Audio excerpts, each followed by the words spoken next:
네, 시간이 되었습니다. 우리 함께 찬양하죠. 찬송가 267장입니다. 찬송가 267장. 주의 확실한 약속의 말씀 듣고 반주가 없는데요. 그냥 무반주로 함께 찬양하도록 하겠습니다. 찬송가 267장입니다. 주의 확실한 약속의 말씀 듣고 주의 확실한 약속의 말씀 듣고 주만 믿으면 구원을 얻으리라. 할렐루야 할렐루야 내가 예수를 믿어 그의 흘리신 피로 내 죄 씻었네. 할렐루야 할렐루야 내가 예수를 믿어 그의 흘리신 피로 내 죄 씻었네. 나의 갈 길이 험하고 위험하나 항상 예수의 도우심 믿고 가네. 할렐루야 할렐루야 내가 예수를 믿어 그의 흘리신 피로 내 죄 씻었네. 할렐루야 할렐루야 내가 예수를 믿어 그의 흘리신 피로 내 죄 씻었네. 주의 보좌에 천사들 둘러서서 우리 구주를 높이어 찬양하세.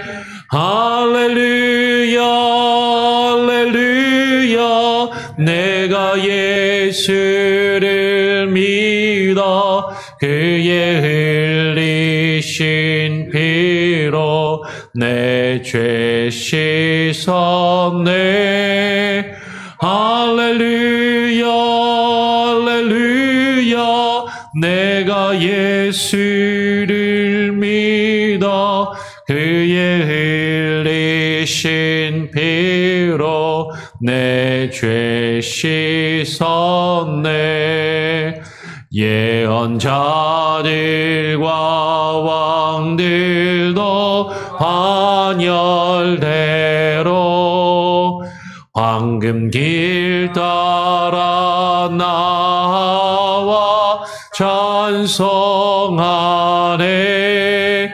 할렐루야 할렐루야 내가 예수를 믿어 그의 흘리신 피로 내 죄 씻었네. 할렐루야 할렐루야 내가 예수를 믿어 그의 흘리신 피로 내 죄 씻었네. 우리 모두 다 그 반열 뒤따르며 함께 즐거운 찬송을 부르리라. 할렐루야 할렐루야 내가 예수를 믿어 그의 흘리신 피로 내 죄 씻었네. 할렐루야 할렐루야 내가 예수 그를 믿어 그의 흘리신 피로 내 죄 씻었네. 아멘. 사도신경으로 우리의 신앙을 함께 고백하도록 하겠습니다. 전능하사 천지를 만드신 하나님 아버지를 내가 믿사오며 그 외아들 우리 주 예수 그리스도를 믿사오니 이는 성령으로 잉태하사 본디오 빌라도에게 고난을 받으사 십자가에 못 박혀 죽으시고 사한 지 사흘 만에 죽은 자 가운데서 다시 살아나시며 하늘에 오르사 전능하신 하나님 우편에 앉아 계시다가 저리로서 산 자와 죽은 자를 심판하러 오시리라. 성령을 믿사오며 거룩한 공예와 성도가 서로 교통하는 것과 죄를 사하여 주시는 것과 몸이 다시 사는 것과 영원히 사는 것을 믿사옵나이다. 아멘. 예, 오늘 함께 나누는 말씀은요, 이사야서 말씀을 보겠습니다. 이사야서 1장 1절입니다. 이사야서 1장 1절 한 절의 말씀을 같이 읽도록 하죠. 이사야 1장 1절 한 절입니다. 같이 함께 읽겠습니다. 유다 왕 우시아와 요담과 아하스와 히스기야 시대에 아모스의 아들 이사야가 유다와 예루살렘에 관하여 본 계시라. 잠시 기도하겠습니다. 하나님 아버지 감사합니다. 오늘 또 우리가 지난 7월 한 달간 수요 예배를 쉬었다가 다시 8월을 맞이하여서 수요 예배를 다시 재개하고 우리가 8월의 첫 수요 예배를 함께 모였습니다. 하나님, 우리의 몸과 마음이 게으르거나 나태해지지 않게 하여 주시고 조금 더 부지런하게 하시고 열심을 품게 하시고 또 우리 자녀들이 학교를 시작하며 학기를 또 시작하는데 하나님 바빠지는 그 일상 가운데서도 우리가 늘 하나님을 예배하며 주님께 나와 기도하며 주의 말씀을 함께 나누기에 힘쓰는 하나님 우리 교회 온 성도들 한 사람 한 사람 각각의 가정들 다 될 수 있도록 하나님께서 지키시고 보호하시고 인도하여 주시옵소서. 이 수요 예배 많은 이들이 기억하게 하시고 하나님 사모하게 하시고 모이게 힘쓰게 하시며 함께 모여 주의 말씀을 나누며 우리가 또 읽고 묵상한 말씀들을 또 함께 대화하며 토론하며 함께 묻고 답하며 또 우리의 마음에 되새길 수 있는 귀한 시간들이 이어지게 하여 주시옵소서. 오늘 이 시간도 우리가 이사야를 함께 살펴보기를 원합니다. 그 이사야 선지자가 행하였던 여러 일들과 또 그가 증거한 주의 말씀들을 우리가 또 되새기며 그 의미들을 발견하는 귀한 은혜의 시간이 되게 하여 주시옵소서. 감사하며 거룩하신 예수 그리스도의 이름으로 기도합니다. 아멘. 예, 오늘은 우리가 아모스의 아들 이사야에 대해서 같이 함께 살펴보고 나누도록 하겠습니다. 이사야는요, 유다와 예루살렘을 배경으로 활동했던 그런 선지자입니다.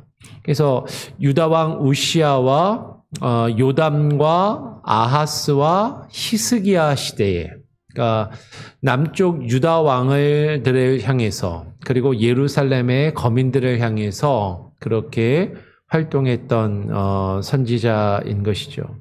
그는 아모스의 아들이었고 그리고 궁중 선지자로서 선지자들 중에는 왕궁에서 왕을 대상으로 활동하였던 궁중 선지자가 있고 또 왕궁 밖에서 제야에서 왕이나 지배 세력들을 견제하며 비판하는 그런 선지자들이 있는데 이사야는 대표적인 궁중 선지자로 활동한 그런 선지자이고 왕을 직접 대면하며 왕에게 하나님의 말씀을 전했던 그런 몇 안 되는 선지자 중에 한 사람이죠. 오늘 이사야서 1장 1절을 보면 그 아모스의 아들 이사야가 유다와 예루살렘에 관하여 본 계시를 기록한 것이 이사야서의 말씀입니다. 이사야서가 상당히 긴 말씀인데 이사야서의 그 주된 그 말씀의 선포의 대상은 유다와 예루살렘. 재미있는 것은 뒤에 가면 다른 이방들에 대한 예언의 말씀도 나오는데 이스라엘에 대한 북이스라엘에 대한 말씀은 이제 없어요. 그러니까 북이스라엘은 이제 끝이 난 것이죠. 히스기야 왕 때까지 북이스라엘이 아직 남아는 있었지만 이제는 그들에게 하나님의 말씀이 증거되지 않고 이사야는 그들에 대한 말씀을 전하지 않고 남아있는 유다와 예루살렘을 향하여 하나님의 말씀을 전하게 됩니다. 그래서 이사야 2장 1절도 보면 이렇게 이야기하죠. 2장 1절에서도 아모스의 아들 이사야가 받은 바 유다와 예루살렘에 관한 말씀이다라고 이야기하면서 지금 이 이사야가 대상으로 한 그 말씀의 선포의 대상은 분명히 유다와 예루살렘에 관한 것임을 이제 증거하는 것이죠. 그러면서 이제 이사야서는 하나님께 멸망받은 저 북이스라엘을 전처를 남쪽 유다가 본받고 그것을 따라가지 않도록 지금 경계하며 주의 말씀을 전하고 있다라는 것이에요. 이사야 7장을 보면 13절 14절에 우리가 잘 아는 아주 유명한 말씀이 나옵니다. 7장 13절 14절에 이사야가 이르되 다윗의 집이여 원하건대 들을지어다. 여기서 다윗의 집은 남쪽 유다를 이야기하는 것이죠. 그리고 유다 지파와 그 백성들, 그들을 향해서 하나님의 말씀을 증거하는데 이렇게 이야기하는 것이요. 너희가 사람을 괴롭히고서 그것을 작은 일로 여겨 또 나의 하나님을 괴롭히려 하느냐라고 하면서 남쪽 유다, 다윗의 집으로 불리우는 유다 그 지파, 유다와 그 예루살렘의 거민들이 사람에게 악을 행하며 사람들을 괴롭히는 것뿐만 아니라 하나님을 괴롭히고 하나님을 향하여 악을 행하고 있음을 지적하며 책망을 하더라라는 것이에요. 그러면서 이 책망의 말씀에 이어서 바로 14절에 우리가 잘 아는 그러므로 주께서 친히 징조를 너희에게 주실 것이라 보라 처녀가 잉태하여 아들을 낳을 것이요 그 이름을 임마누엘이라 하리라 하는 말씀이 이사야서 7장 14절에 기록되고 있다라는 거죠. 이 말씀은 우리가 너무나도 친숙하고 익숙한 말씀입니다. 보라 처녀가 잉태하여 아들을 낳을 것이요 그 이름을 임마누엘이라 하리라. 왜 우리에게 익숙하죠? 마태복음에 예수님의 잉태에 대한 예언의 말씀으로 이 이사야서의 말씀이 인용되고 있기 때문에 예수님의 동정녀 탄생, 성육신과 하신 예수 그리스도의 동정녀 탄생에 대한 예언의 말씀으로 이 말씀이 우리에게 너무나도 잘 알려져 있죠. 그런데 이 말씀을 이사야의 문맥에서 잘 읽게 되면 이사야 7장의 문맥은요. 지금 이 말씀의 원래의 의도와 목적은 처녀가 잉태해서 동정녀 탄생에 대한 예언을 말하고자 하는 것이 1차적인 의미가 아니에요. 이사야의 문맥과 흐름 안에서 보면 지금 7장 13절에서 이야기하고 있는 것처럼 이 유다 백성들의 죄악을 지적하고 그 죄악을 말하고 나서 그러므로 그 유다 백성들의 죄악에 대하여 그러므로 주께서 친히 징조를 너희에게 주실 것이라. 너희의 그 죄악을 하나님이 심판하실 것이라는 심판의 메시지가 이사야서 7장, 8장에 이어서 쭉 이어지는 것이죠. 그러면서 그 뒤의 내용을 보면 하나님이 바벨론이라는 한 나라를 통해서 그들을 유다를 치시고 심판하실 것을 그 이방을 통하여 열방을 통하여 하나님의 뜻을 저버린 백성들을 심판하실 것을 이야기하면서 그 이방이 물밀듯이 밀려와서 온 유다를 휘감고 휩쓸게 될 것이다 라고 이야기하면서 8장에 가서 다시 한번 임마누엘이라는 표현이 다시 한번 나옵니다.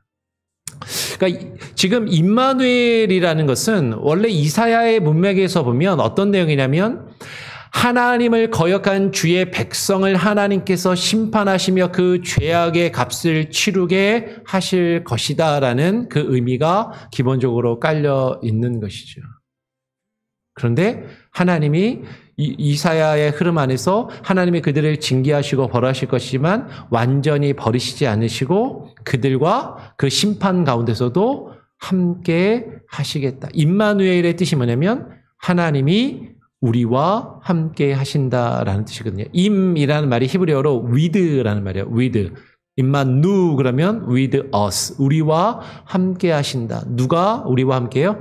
엘, 임마누엘. 하나님이 우리와 함께 하신다. 그 하나님이 어디서 언제 우리와 그 이스라엘 백성과 함께 하시냐면 하나님의 심판 가운데, 하나님의 징계하심 가운데 하나님이 그 백성과 함께 하신다라는 그 징조와 심판과 예언과 회복의 말씀이 함께 담겨 있는 것이 임마누엘에 대한 예언이라는 것이죠. 그러니까 마태복음에서 예수님의 탄생에 있어서 보라 처녀가 잉태하여 아들을 낳으리니 그 이름을 임마누엘이라 하리라는 그 예언에서도 우리는 처녀가 잉태하여 동정녀 탄생에 강조점을 두고 이야기를 하지만 중요합니다. 예수님이 동정녀 탄생을 하시지 않았다라는 게 아니에요. 예수님 성령으로 잉태되어서 동정녀 탄생을 하셨습니다. 우리는 그걸 믿고 고백해요. 근데 마태복음에서도 이사야의 말씀을 인용해서 그것을 이야기할 때 이사야의 문맥과 함께 더불어서 이야기를 하면 지금 예수님이 임마누엘로 오신 그 표징이 무엇을 이야기하느냐라는 것이죠. 그 가브리엘 천사장이 와서 보라 처녀가 잉태하여 아들을 낳을 것이니 임마누엘이라 하리라 이 말씀을 하기 전에 그 앞에 나오는 내용이 뭐죠? 네가 아들을 낳을 건데 그 이름을 뭐라 하라? 예수라 하라. 그 예수의 이름이 또요? 뭐예요? 그 백성을 저들의 죄에서 구원할 자입니다. 그러니까 예수님이 오신 그 이유는 그 백성의 죄의 문제를 해결하시고 그들의 죄 가운데 하나님의 진노와 심판 가운데 함께 하시며 그 백성의 죄를 대신 짊어지시고 감당하시는 임마누엘의 주로 오심을 이야기한다라는 것이죠. 이사야는 지금 계속해서 이야기합니다. 이사야의 흐름 안에서 이사야는 분명하게 하나님의 백성에 대한 심판과 그 심판의 경고의 말씀을 하면서 그 하나님의 심판 가운데 하나님이 그 백성을 버리지 아니하시고 그들과 함께 하실 것이다. 하나님 안에 거하는 자들은 하나님께서 끝까지 책임지시고 회복시키실 것이지만 그러나 하나님과 함께하지 않는 주의 다른 하나님을 거역하는 자들은 하나님이 버리시고 멸하실 것을 이사야서 전체적인 맥락에서 그것을 이야기하더라라는 것이죠. 그러면서 이사야는 계속해서 유다와 예루살렘에 대한 하나님의 경고와 심판의 메시지를 이야기할 뿐만 아니라 이사야 13장으로 넘어가게 되면 13장 1절부터 이제 이사야는 아모스의 아들 이사야가 바벨론에 대하여 받은 경고다라고 이야기하면서 바벨론을 비롯하여서 여러 이방의 나라에 대한 경고의 말씀을 이어서 이야기를 합니다. 13장에서 바벨론에 대한 경고를 말씀하고 14장으로 넘어가서 14장 28절부터 32절까지는 블레셋에 대한 경고, 15장과 16장으로 넘어가면 모압에 대한 경고, 17장으로 넘어가면 다메섹에 대한 경고가 계속해서 이어지고 그리고 18장, 19장으로 가면 이사야는 구스와 애굽에 관한 경고의 말씀과 회복에 대한 예언의 말씀을 증거를 하는 것이죠. 그러니까 이사야 선지자의 사역은 기본적으로는 유다와 예루살렘을 주로 그 하나님의 말씀의 증거의 대상으로 선포하고 있지만 그 말씀의 증거가 유다와 예루살렘에만 제한되거나 국한되지 않고 그 주변에 있는 다른 여러 나라와 이방의 어떤 나라들을 향해서 이야기를 하며 그 당시 이스라엘이 처해 있었던 국제 정세에 대하여서 하나님의 말씀을 증거하더라라는 것이죠. 그러면 선지자는 단순히 우리가 생각할 때 그냥 종교적인 이야기, 신앙적인 이야기, 영적인 이야기만을 하는 것이 아니라 그 당시 이스라엘 백성이 처해 있었던 국제적인 상황과 정세에 대해서 정확하게 이해하며 하나님의 관점에서 그것을 평가하고 하나님의 뜻을 그 백성들에게 증거하는 그런 역할을 감당했다라는 것이에요.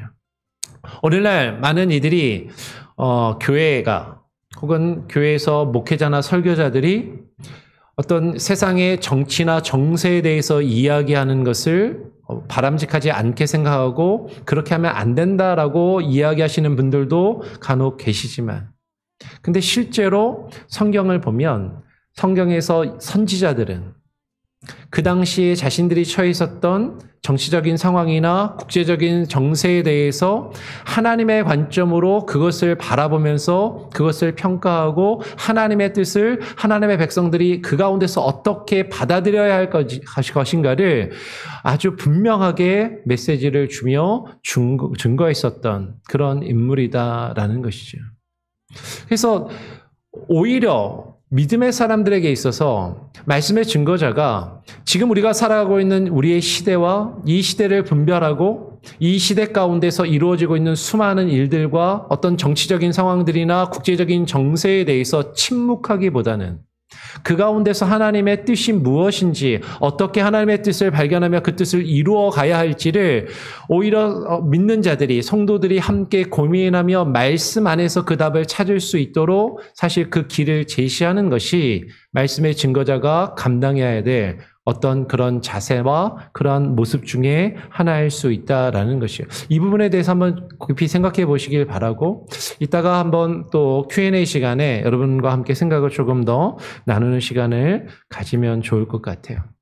이사야는 하여튼 여러 주변의 나라에 대해서 이야기하며 하나님의 경고의 메시지를 증거했었다라는 것이죠.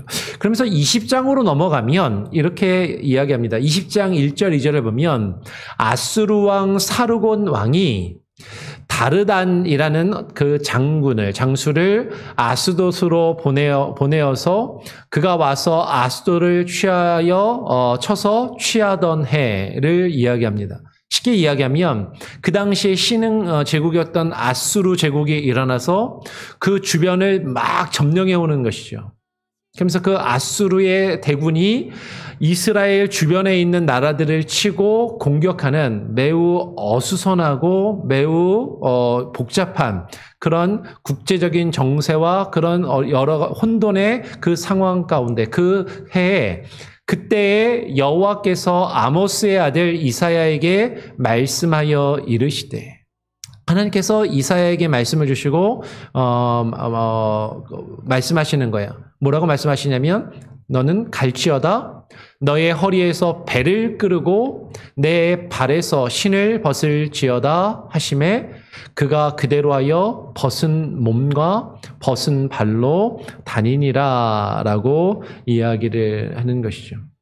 하나님께서 이사야 선지자에게, 이사야가 그 당시에 베옷을 입고 있었던 것 같아요. 지금 자신이 처해 있는 상황이 너무나도 엄중하고 맹혹한 그런 상황 가운데서 베옷을 입고 하나님 앞에 금식하며 그런 하나님께 통회하는 기도의 모습을 가졌던 것 같습니다. 그런데 하나님이 그 이사야에게 그 베옷을 끌러 버려라. 그리고 아예 옷을 벗어라. 신발도 벗어라. 그래서 이사야가 3년 동안, 뒤에 3절에 보면 이사야가 3년 동안 벗은 몸과 벗은 발로 다니며 애굽과 구스에 대한 징표가 되었다라고 이사야서 20장 30절은 이야기를 하는 것이죠. 그러니까 그 선지자는 단순히 말만 하는 것이 아니라 구약의 선지자들은요, 그 어떤 자신들이 처해 있던 그 상황 가운데 메시지를 전하기 위해서 쉽게 말하면 하나의 퍼포먼스를 했다라는 거예요. 퍼포먼스를 하고 요새 표현으로 하면은 시위 같은 거 하는 거죠. 1인 시위 같이. 다른 사람들이 볼 때 특이한 복장, 어떤 지금 벗은 몸과 벗은 발로 다니면서 하나님의 경고와 심판의 메시지를 이야기하고 그리고 하나님께서 애굽과 구스에 대하여 주시는 그 징표의 말씀을 이야기하더라라는 것이죠. 다시 말씀을 드리면 선지자는 시대의 흐름과 상황에 민감하게 반응하면서 하나님의 뜻이 어디에 있는지를 깨닫고 분별하여 그 말씀을 증거하는 사명과 역할을 가졌다라는 것이죠. 단순히 영적인 이야기, 종교적인 이야기, 신앙적인 이야기만 하는 것이 아니라 우리의 신앙이 우리의 삶과 결합이 되고 우리의 믿음과 우리의 신앙이 우리의 삶을 이끌어가야 되고 지금 우리가 처해 있는 상황을 바르게 분별하며 그것을 바라볼 수 있는 시각을 가지도록 선지자가 그 메시지를 분명하게 증거했었다라는 것이에요. 그런데 말만 하는 것이 아니라 그것을 몸으로 표현했다라는 것이죠.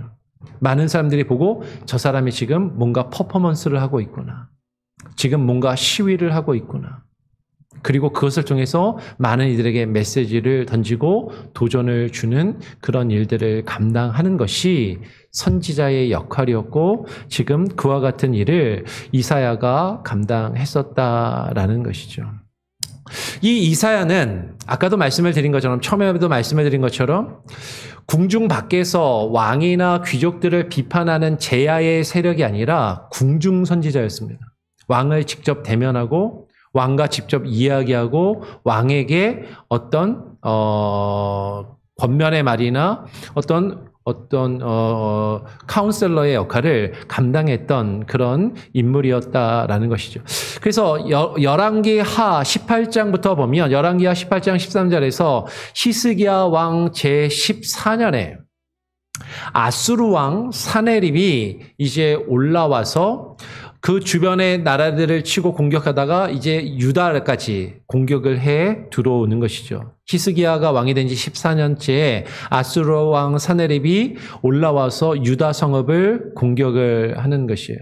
그러면서 이 사네립이 자신의 장수 중에 랍사게라고 하는 사람을 보내어서 예루살렘을 포위를 하고 히스기야 왕을 치며 조롱하고 그 예루살렘 백성들이 알아들을 수 있도록 히브리 방언으로 이스라엘 백성들이 믿는 하나님을 조롱하고 욕하며 히스기야 왕을 조롱하고 욕하는 이야기들을 하는 것이죠. 그 이야기를 히스기야가 듣고 선지자 이사야에게 자신의 신복들을 보내어서 그 이야기를 전하며 이사야에게 기도를 해달라라고 요청하는 내용이 18장에 이어서 19장으로 넘어가서 19장에 그 내용이 19장 열왕기하 19장 1절에서 5절에 그 내용이 기록이 됩니다. 근데 이것과 동일한 내용이 열왕기하 18장 19장에 나오는 19장에 나오는 내용과 동일한 내용이 이사야서 37장에도 거의 동일하게 나온다라는 것이죠. 그러면서 이사야서 37장 1절에서 3절에 보면 이렇게 기록을 하는 것이죠.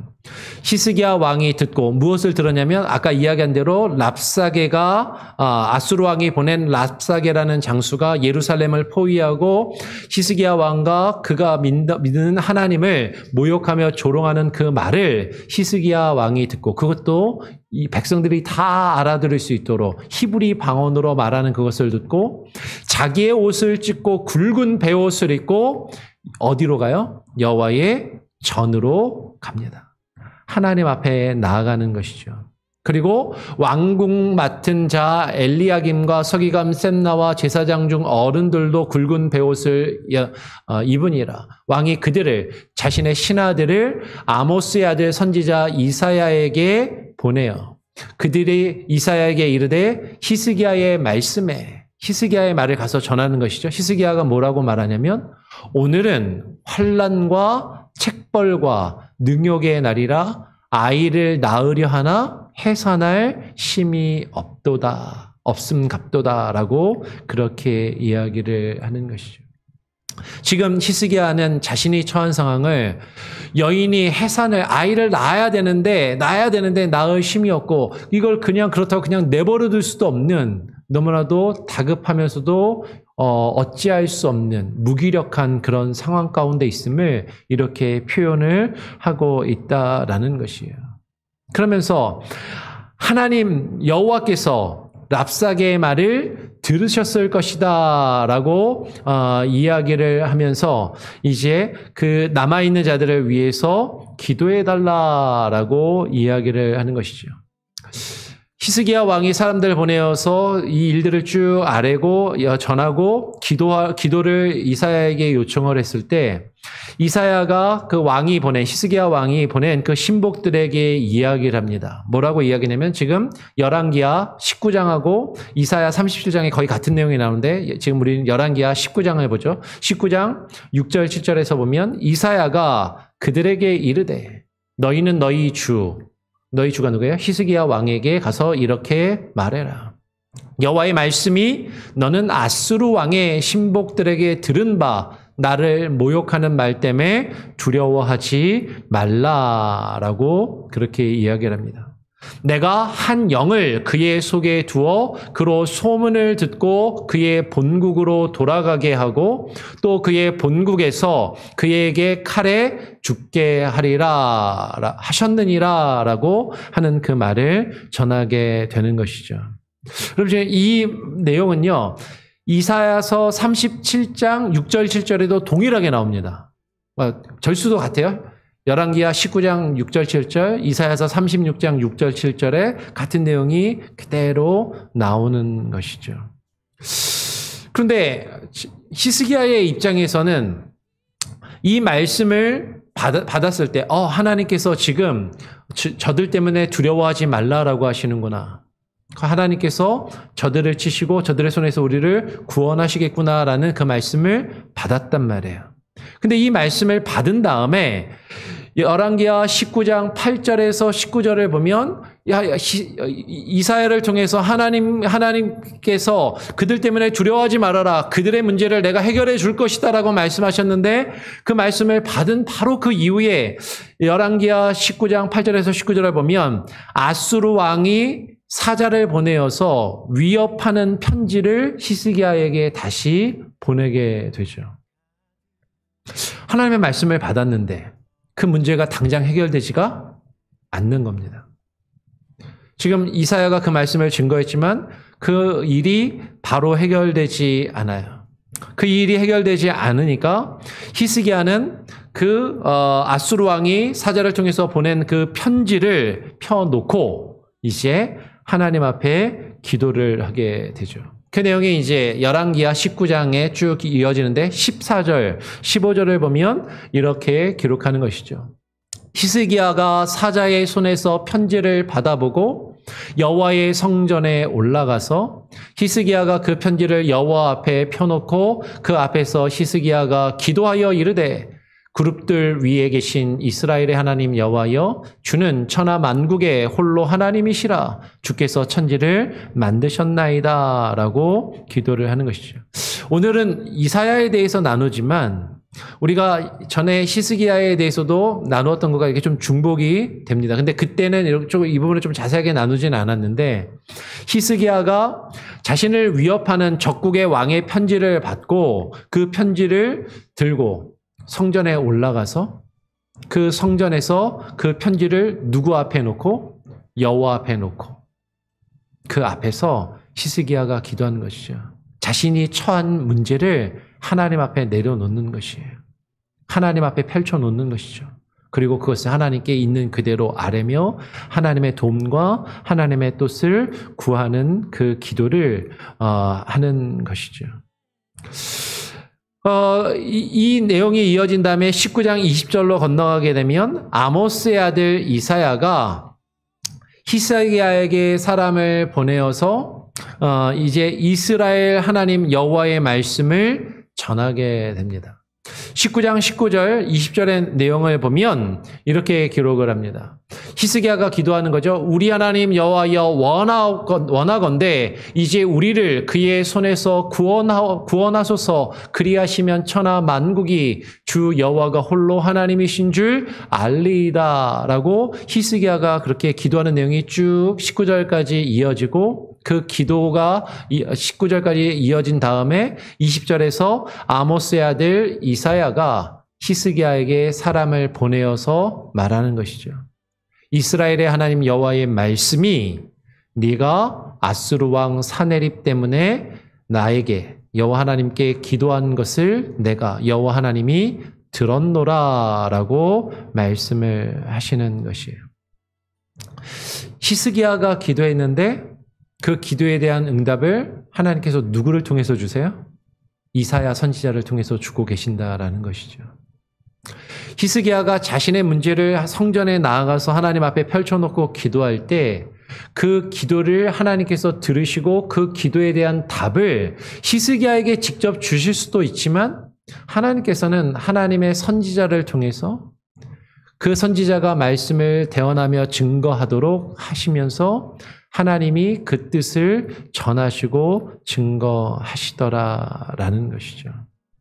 그 히스기야에게 이사야가 이야기한 그 하나님의 말씀의 내용은 계속 이어집니다. 열왕기하 19장 20절에서부터 34절까지 그 내용이 이어지고 이사야서에서도 동일하게 이사야 37장 21절에서 25절에 동일하게 이사야가 전한 여호와의 말씀이 기록이 돼요.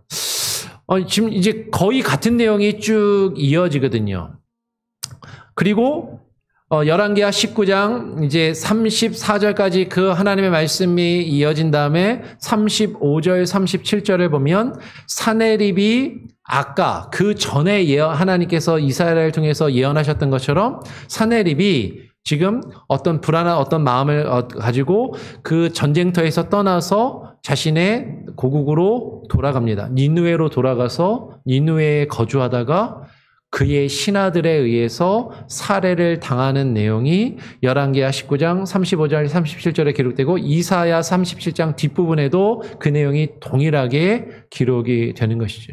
그러니까 하나님께서 그 하나님의 약속의 그 예언의 말씀을 이사야를 통해서 예언하신 그 말씀을 그대로 이루시는 거죠. 근데 말씀을 주시고 바로 이루어지는 게 아니라 시간이 좀 걸리더라라는 거예요.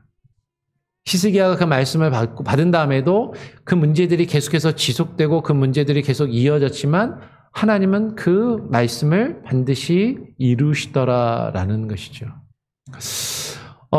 그리고 그 며칠 전에 우리 성도님들 중에 한 분이 전화가 왔어요. 전화가 와가지고 물어보시는 거죠. 성경을 읽다가 이사야서 말씀은 아닌데 성경을 읽다가 복음서를 읽다가 성경에 마태복음하고 마가복음하고 똑같은 내용이 거의 똑같이 나오던데 왜 똑같은 내용이 어떻게 이렇게 똑같이 나올 수가 있냐라고 물어보시더라고요.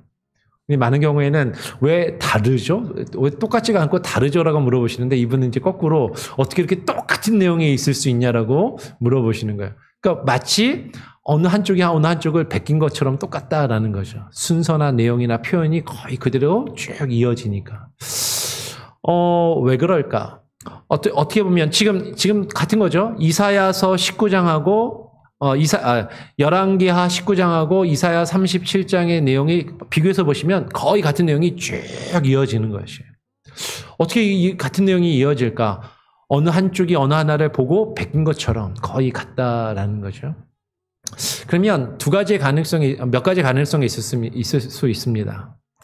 열왕기하의 저자가 이사야서를 보고 베껴 썼을 수도 있고, 그죠? 그대로 옮겨 썼을 수도 있고, 이사야의 저자가 열왕기서를 보고 그대로 베껴 썼을 수도 있죠.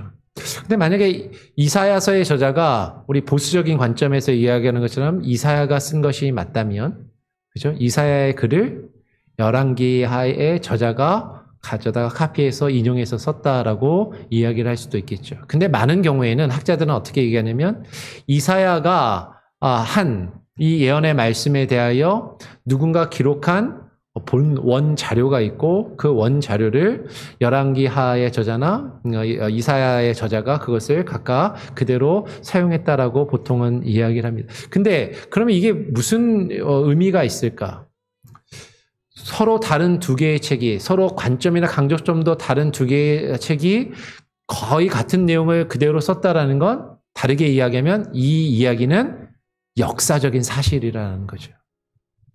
역사적으로 반드시 이루어진 허구가 아니라 분명히 있었던 일이고 그것을 그 사료가 있고 그 사료를 이용해서 기록한 여러 책들이 동일하게 발견이 되고 이것이 여러 개의 책에서 동일한 내용이 발견된다는 건 이 역사적인 사실 자체에 대해서 그 당시의 사람들이 다 인정하고 받아들였다라는 것을 우리가 생각해 볼 수 있겠다라는 것이죠. 하여튼 다시 이사야로 돌아와서 이사야는 왕이 어떤 문제를 가지고 있을 때, 고민을 가지고 있을 때 그 고민을 들어주고 그를 위해서 기도해주며 하나님의 말씀을 대언하고 히스기야 왕에게 많은 영향력을 행사했던 선지자라는 것이죠.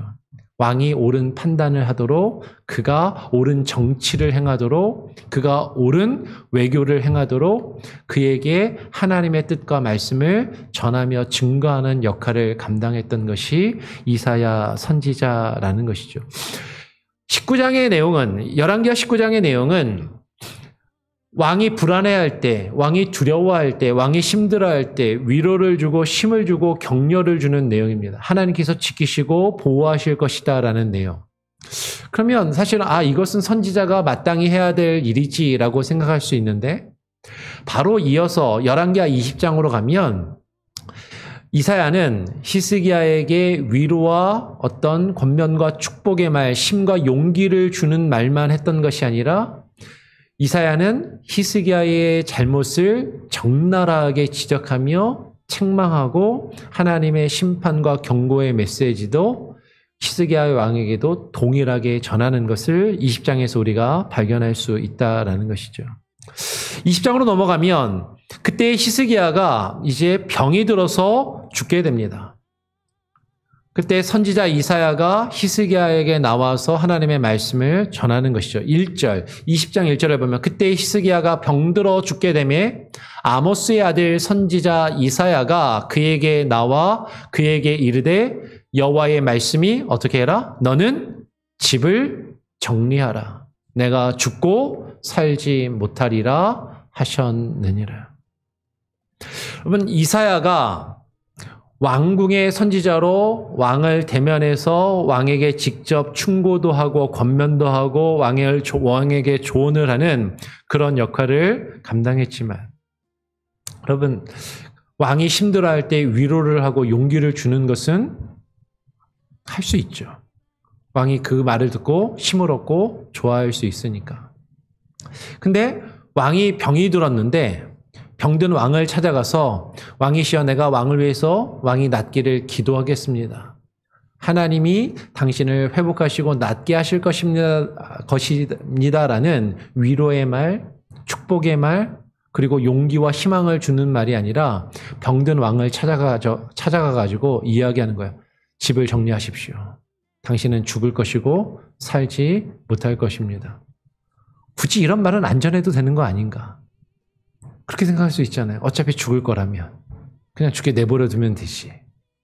근데 그 말을 지금 하나님께서 이사야에게 전하라고 하시고 이사야는 그 말을 가서 전하고 있는 것이죠.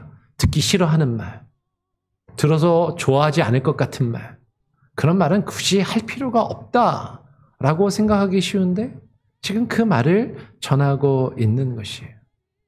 근데 하나님은 왜 이사야를 통해서 이런 말씀을 전하게 하셨고, 이사야는 비록 자신이 궁중 선지자이지만 왕이 이 이야기를 전하면 분명히 싫어할 것이 분명함에도 불구하고 이 말을 전했을까? 그런데요, 이 말을 들은 히스기야는 우리가 전에도 살펴봤던 것처럼 이사야가 이 말을 전하자 히스기야가 낫을 벽으로 향하고 여호와께 기도하는 것이죠. 여호와여 구하오니 내가 진실과 전심으로 주 앞에 행하며 주께서 보시기에 선하게 행한 것을 기억하옵소서 하고 히스기야가 심히 통곡하며 기도하더라라는 것이죠. 여러분, 지금 하나님께서는 이사야를 그에게 보내셔서 히스기야가 병들어 죽게 되었을 그때 히스기야로 하여금 뭐하게 하시는 거예요, 지금? 기도하게 하시더라라는 것이죠.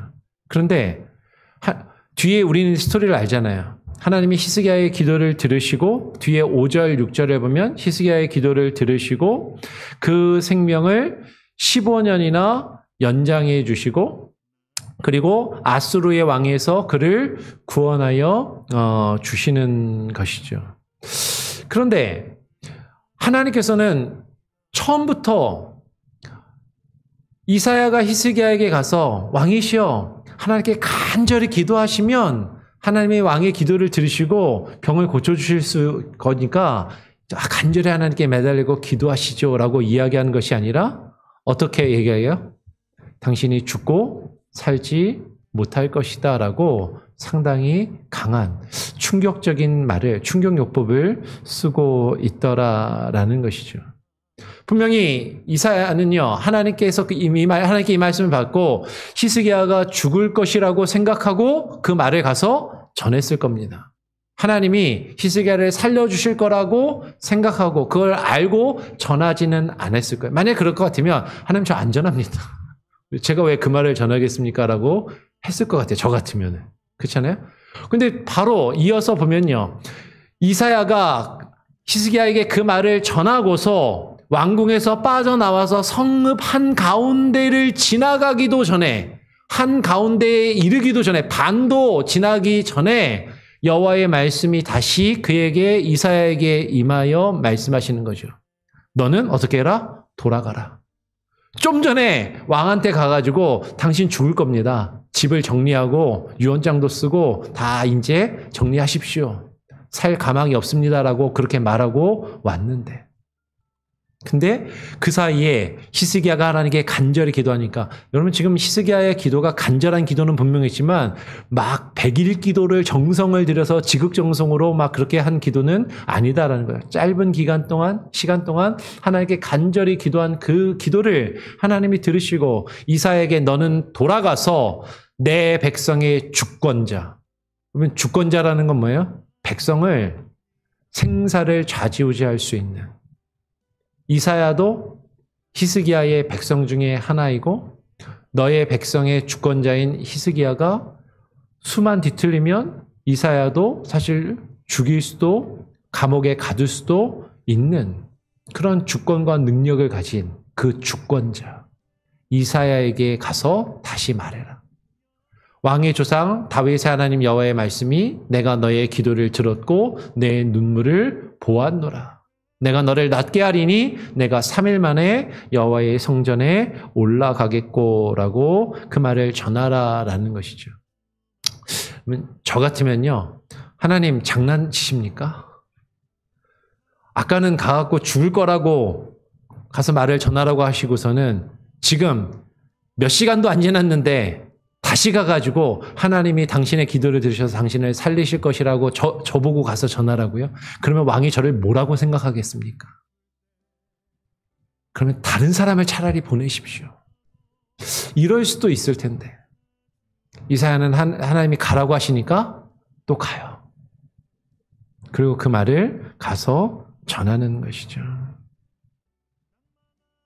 그러면 지금 하나님께서 너의 기도를 들었고 너의 눈물을 보았노라. 너를 낫게 하리니 이제 3일 만에 네가 성전에 올라갈 것이다 라고 이야기하면서 이사야는요 그냥 이 말만 전하는 게 아닙니다. 7절에 이어서 보면 6절과 7절에 내가 너의 날을 15년을 더할 것이며 내가 너와 이 성을 아수르 왕의 손에서 구원하고 내가 나를 위하고 또 내 종 다윗을 위함으로 이 성을 보호하리라 하셨다. 하나님께서 그렇게 말씀하셨다. 하라.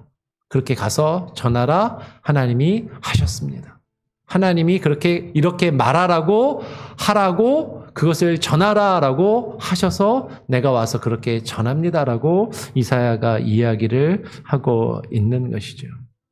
이사야는 하나님이 말씀하시면 그 말씀을 받아서 가서 그대로 전해야 하는 사명. 왕이 내가 이렇게 말할 때 어떻게 생각할까? 이 말을 들은 다음에 왕이 나에게 어떻게 반응할까? 거기에 대해서 생각이 없진 않았을 거 아니에요. 사람인데. 고민도 했을 거 아닙니까? 두려워하고 겁도 나지 않았을까요? 그러나 그것에 개의치 않고 하나님이 전하라 하면 그 말을 왕에게 가서도 그가 듣기 싫어하는 말이라 할지라도 그가 나의 말을 어떻게 말이 이랬다 저랬다 변하느냐라고 나에게 뭐라고 항변을 한다 할지라도 그 말을 가서 전하는 그 사명을 가졌다라는 것이죠. 그리고 7절에서 이사야가 이르되 무화과 반죽을 가져오라라고 사람들에게 시켜서 무리가 가져다가 그 상처에 놓으니 나으니라라고 이야기를 합니다.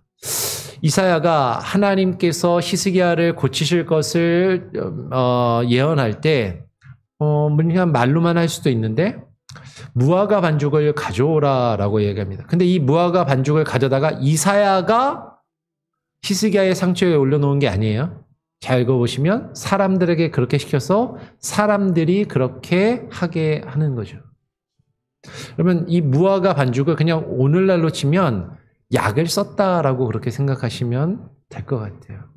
하나님이 낫게 하시는데 하나님이 기적을 일으키시고 하나님의 능력을 행하시면 그냥 하나님이 고치실 수도 있지만 이사야는 그 왕이 나을 수 있도록 그 상처 부위에 지금 뭔가 그 병이 상처로 인한 것임을 생각할 수 있는 거죠. 뭐 하여튼 종기 피부병일 수도 있고 하여튼 그 상처에 약을 놓고 자신이 직접 하는 것은 아니지만 다른 사람들을 통해서 그를 위해서 무화과 반죽을 사용하고 약을 쓰게끔 그렇게 하더라라는 것이죠.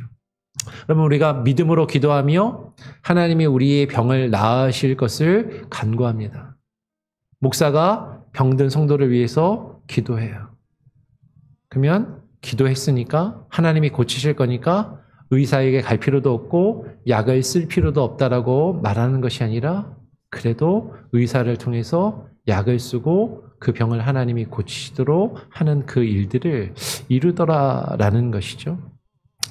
오늘 히스기야가 이사야가 자신에게 병이 나을 것이다라고 이야기할 때 히스기야가 이사야에게 자신을 낫게 하는 징표로서 해 시계의 그림자가 앞으로 가는 게 아니라 뒤로 10도 갈 것을 요구를 합니다.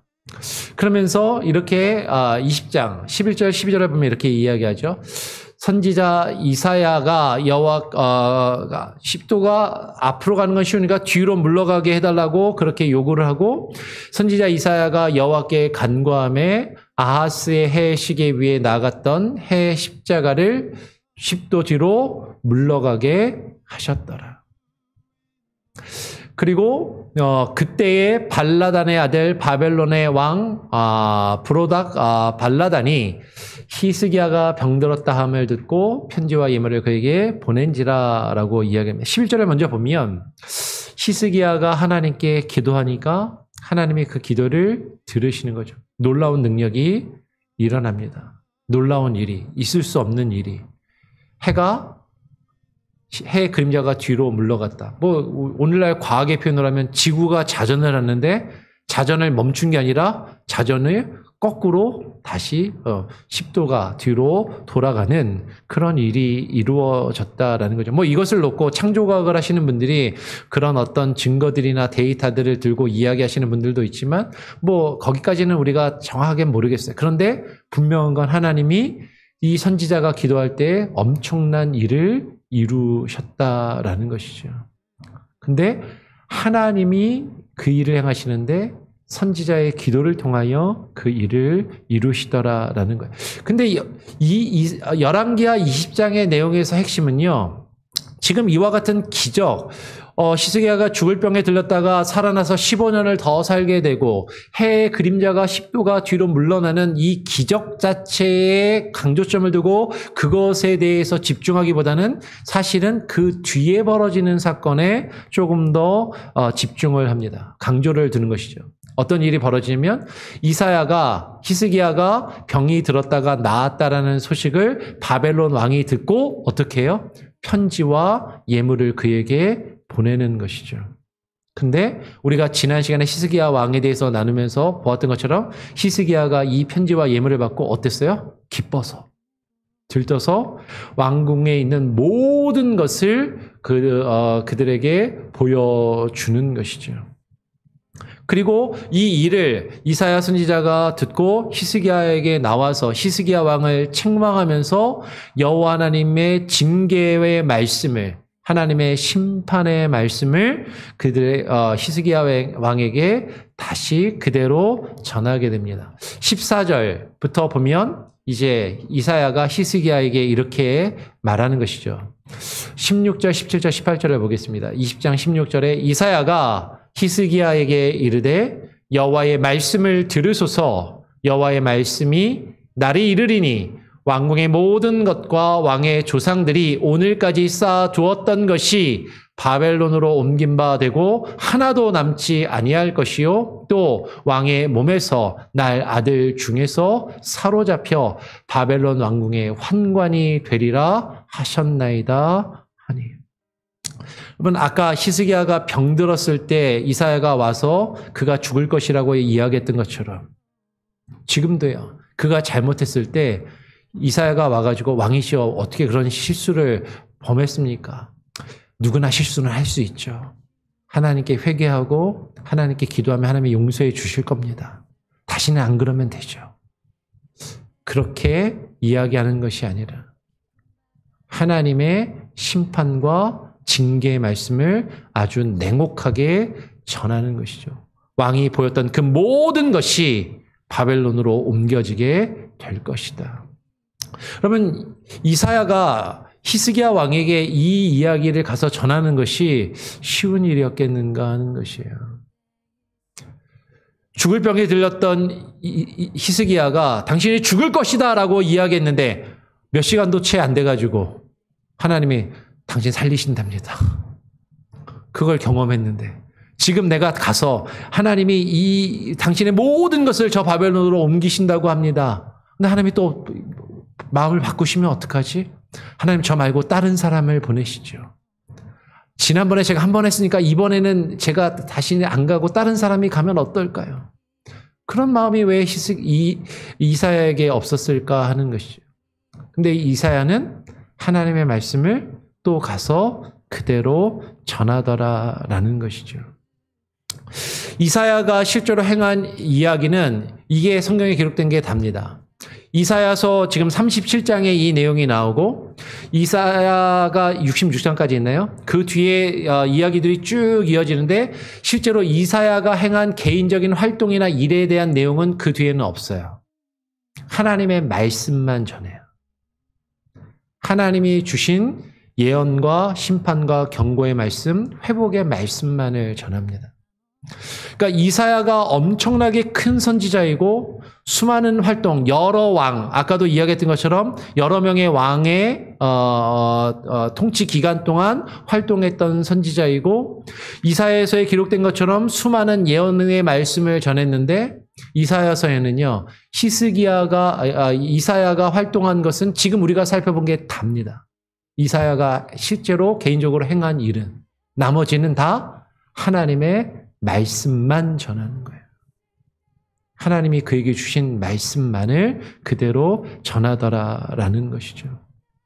그래서 유다 왕 우시아와 요담과 아하스와 히스기야 시대에 관해서 선지자 이사야가 기록했다라고 역대하 26장 22절에 기록을 하고 있고 이사야는 여러 왕의 시대에 여러 사료들을 남겼던 인물이고 하나님의 말씀을 받아서 그 예언을 기록하였지만 자신이 일이나 자신의 생각을 그렇게 주장하고 활동하는 그런 일은 없었다라는 것이죠. 오늘 이 한 시간 동안 이사야가 행한 일, 그러니까 예언의 말씀, 이사야서의 말씀을 하나하나 다 살펴볼 시간은 안 됩니다. 그래서 이사야가 행한 일에 대해서만 그냥 중요한 것들만 쭉 살펴봤고 이게 성경에 기록된 이사야가 행한 일의 전부 다라고 볼 수 있어요. 예언의 말씀을 빼고 하나님의 말씀을 빼고. 그러니까 이사야는 그만큼 하나님의 말씀을 받아서 전하는 일에 전념했던 선지자라는 것을 우리가 조금 기억할 필요가 있겠다라는 것이죠. 나머지의 내용들은 우리가 예배를 마치고 또 Q&A 시간에 또 조금 더 자세하게 함께 또 대화하고 질의응답을 하면서 나눠보는 시간을 가지면 좋겠습니다. 같이 함께 찬양하고 한번 기도하죠. 찬송가 430장입니다.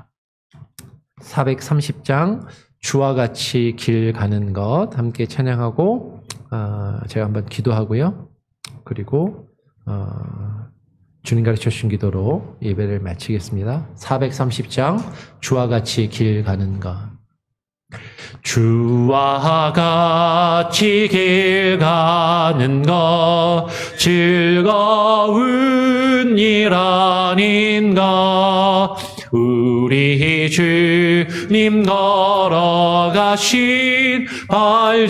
발자취를 밟겠네. 한 걸음 한 걸음 주 예수와 함께 날마다 우리 걸어가리. 어린아이 같은 우리 미련하고 약하나 주의 손에 이끌리어 생명길로 가겠네. 한 걸음 한 걸음 주 예수와 함께 날마다 우리 걸어가리. 꽃이 피는 들판이나 험한 골짜기라도 주가 인도하는 대로 주와 같이 가겠네. 한 걸음 한 걸음 주 예수와 함께 날마다 우리 걸어가리. 옛 선지자의 넋같이 우리들도 천국에 들려 올라갈 때까지 주와 같이 걷겠네. 한 걸음 한 걸음 주 예수와 함께 날마다 우리 걸어가리.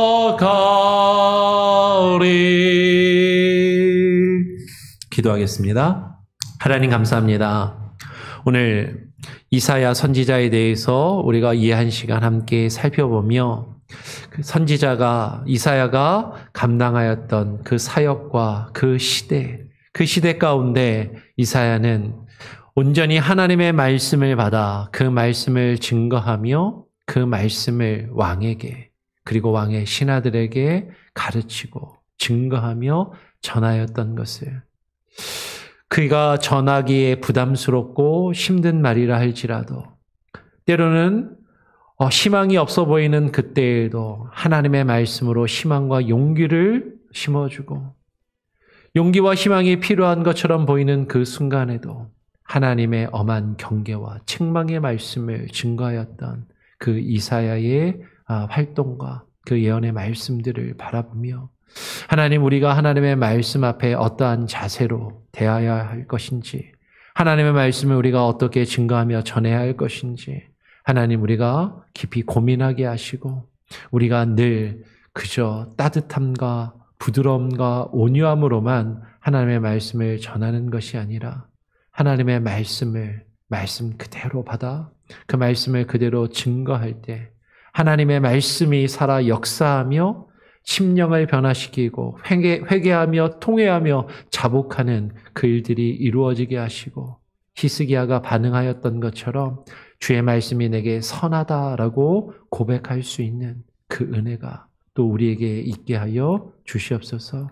이사야를 통하여 우리가 깨달아 안 그 말씀들, 하나님 정말로 우리가 살아가는 이 시대, 지금 이 세상의 마지막 주님이 오시기에 가까워진 이때에 너무나도 어수선하고 어지러우며 혼란한 시기를 살아가고 있는 이때에 이사야에게 주셨던 이 말씀이 또한 우리에게도 하나님 역사하는 능력의 말씀으로 다가올 수 있도록 하나님 우리의 눈을 열어주시고 우리의 귀를 열어주시옵소서. 또 예배 이후에 또 우리가 함께 Q&A 시간을 갖고 또 말씀에 대하여 함께 대화하며 그 시간을 가질 때도 하나님 함께 하시고 성령님 인도하여 주시기를 간절히 소원하오며 우리 구주 예수 그리스도의 이름으로 기도합니다.